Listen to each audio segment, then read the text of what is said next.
There are three approaches that the church has taken toward modern culture. The first is isolation and retreat, where the church basically goes into hiding from anything that the culture is doing.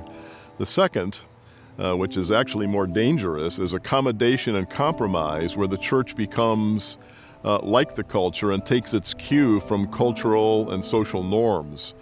Neither of these are acceptable to us at Wildwood. The third, we believe, is more biblical and follows the pattern of Jesus, that we engage the culture and yet remain very distinct as Christ followers. Jesus said in John 20:21, "As the Father has sent me into the world, so I am sending you into the world."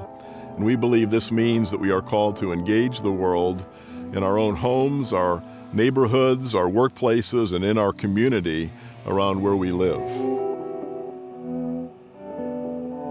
The church has responded pretty well to the challenge of foreign missions. We support foreign missionaries and care about that. But the most daunting mission field of all is the one that's right behind us in our own neighborhoods.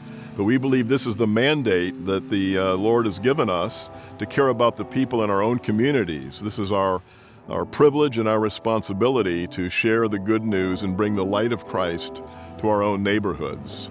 And so here is one of the key ways we're going to attempt to reach the culture around us.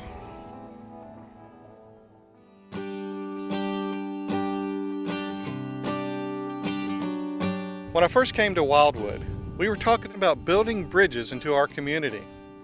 Over the years, that vision has crystallized as we talked about becoming more missional, transformational, connecting and serving with our community. No matter what term you use, the vision was the same. Reaching our community through acts of service to share the gospel and to make disciples. So how will that come about? Well, we began asking the community, what are your needs? We talked with people from the elementary school all the way up to the senior center. And as we looked at their needs and put that data together, the community center concept was born. We talked to other churches who had tried similar projects in Atlanta, Orlando, Destin, to learn what their best practices were. And as you can see behind me, the community center is coming to fruition. It's going to be a great tool in our toolbox for reaching our community. You can use it as individuals, as small groups, and even church-wide activities. The question is going to be, how will you use the community center to reach our community? So excited, really and truly, about the community center because we do playground dates all the time and love being outside. It's really refreshing for the girls. And it's just a really good opportunity for me to meet moms and other families. I can ask them good questions like, where do you go out to eat? And do you have a preschool? And do you have a church family? And that kind of stuff. Just good relational questions. And we love doing stuff like that. So playgrounds are an awesome opportunity for that.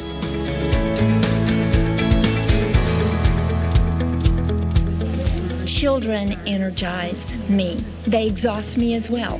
But I believe as my small piece in the body of Christ, He has given me this love for children. I enjoy one-on-one time, praying with my precious little young man, asking Jesus quietly to give me what I need to help him be able to read.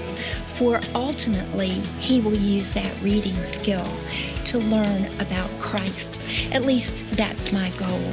As we move towards this community center, there are so many different areas in which each of us can minister. Mine will be with the children, and I hope that you will find yours.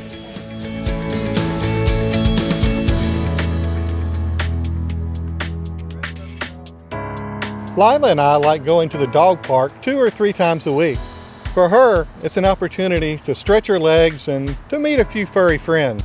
For me, well, I get the opportunity to meet a few non-fuzzy ones. As we come week after week, we build relationships with other dog owners. We just share stories about what's going on in our lives. Eventually, I have the opportunity to share about what Jesus means in my life. And so when you think about being a missionary, it doesn't mean you have to go to the other side of the world. You can do it right here in your local neighborhood, even at a local dog park.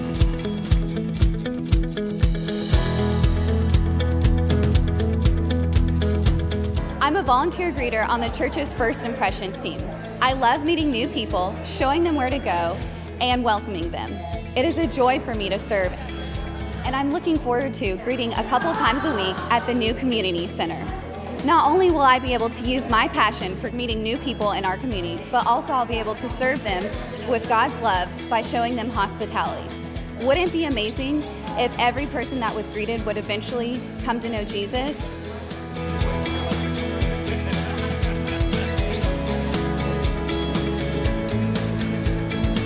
Hi, I'm Rich Warner, and this is my bride, Luann.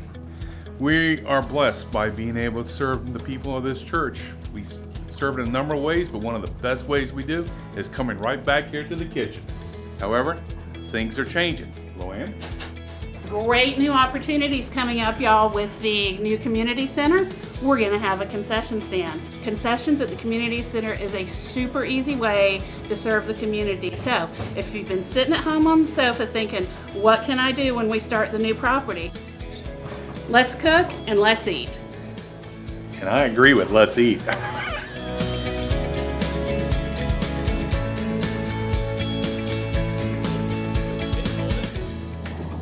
You know, it sure is great to see these kids playing right here. I remember my coaches from Coach Tate to Coach Williams. These gentlemen laid the foundation for my life. They gave me the life principles, the biblical principles that helped me have a solid foundation. I volunteer now with the neighborhood youth league to soccer, t-ball, and it's really given me the opportunity to give back to the local kids in the neighborhood. And as we continue to build this community center, there's more and more opportunity to give back. It's not just for me, it's for you. It's for you to find that passion of giving back. Or what's your passion?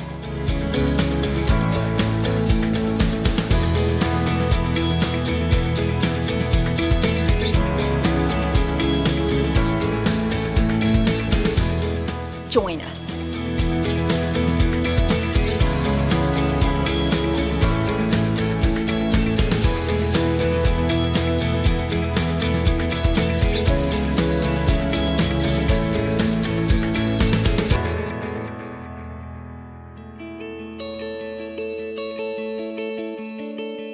Hello, my name is Brian Whaley, and I'm a deacon here at Wildwood Church, as well as a member of our church's finance team. You just heard from members of our church family who are looking forward to specific ways they are planning to serve at the new community center. We hope this inspires you to consider how God may be leading you to serve. We are at an exciting time in our church as we reach the conclusion of phases 1 and 2 at the new property and begin the process of starting phase 3. In phases 1 and 2, we were able to build the road from Meridian to Bannerman, complete the site work and infrastructure such as stormwater ponds and underground utilities. Phases 1 and 2 will be complete this summer, and we are now turning our focus to the next phases. Phase 3 of our project is scheduled to begin this fall and should be complete and ready to open in the fall of 2016. In Phase 3, we will build our initial community center. This building will include several multi-purpose rooms and common areas, an outdoor playground, as well as an indoor gym. Eventually, this building will serve as our preschool and home to our after-school programs. We will also construct a pavilion next to the recreational fields, which will consist of a concession area, restrooms, large storage room, and a covered picnic area. At the conclusion of Phase 3, we are expecting our total mortgage to be $3.4 million, which is slightly less than the $3.6 million we had approved as a church body in December of 2014. Phase 4 includes construction of a large 36,000 square foot community center building, which will be a multi-purpose facility that will serve our community as well as be the home of our church. This building will have a large multi-purpose room that will serve as a gym and an auditorium, which is where we will hold our morning worship services until the new sanctuary is built. This phase will also include the expansion of the preschool and after-school areas by adding additional 5,000 square feet. Funding for Phase 4 will come entirely from the sale of our current facility. Phase 5 is when we will build our new sanctuary. This phase will not begin until the debt incurred on Phases 1, 2, 3, and 4 have been paid in full. The finance team is excited today to officially kick off our capital campaign called Building Bridges. Our initial Building Bridges campaign began in 2006 and raised over $3 million, which allowed us to pay off our current facility and purchase the new 60 acres of land. Our new goal for Building Bridges is to raise $2 million over a 3-year period. Of the $2 million goal, we set an interim goal to raise $500,000 by the conclusion of Phase 3, which is the fall of 2016, 1 year from now. The great news is that all funding raised beyond the initial $500,000 will go directly towards paying down our projected $3.4 million debt.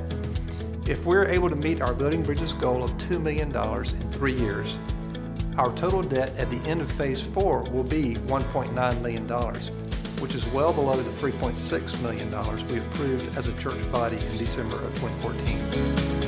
Over the next few days, you'll receive a letter at home providing a few more details regarding Building Bridges campaign.